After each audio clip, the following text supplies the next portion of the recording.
সবাইকে অনেক ভালোবাসা রইলো। দেখো আমি মটরের ডাল নিয়েছি। ডালটা ভিজিয়ে নিলাম।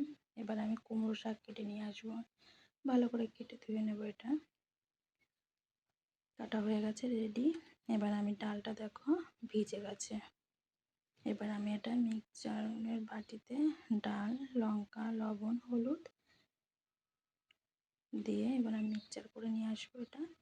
এবার এর মধ্যে আমি কালো জিরে ছিটিয়ে নিচ্ছি। এবার ভালো করে চামচ দিয়ে নেড়ে নেব। কড়াইটা গরম বসিয়ে দেবো এবার। এবার আমি কড়াইতে তেল ঢেলে দিচ্ছি। দেখো তেলটা আমার হয়ে গেছে। খুন্তি দিয়ে একটু নাড়িয়ে নিতে হবে। এবার একে একে ডালের বড়াগুলো আমি দিয়ে দিলাম। দেখো আমার ডালের বড়াটা হয়ে গেছে। জিরে তেলে দিয়ে এবার সবজিটা বসিয়ে দিচ্ছি। তোমরা কে কোথা থেকে দেখছো আমার ভিডিওটা? আমার ভিডিওর মাঝখানে একটা কমেন্ট রেখে যেও, তোমাদের ভিডিওগুলো যেন আমি দেখতে পারি।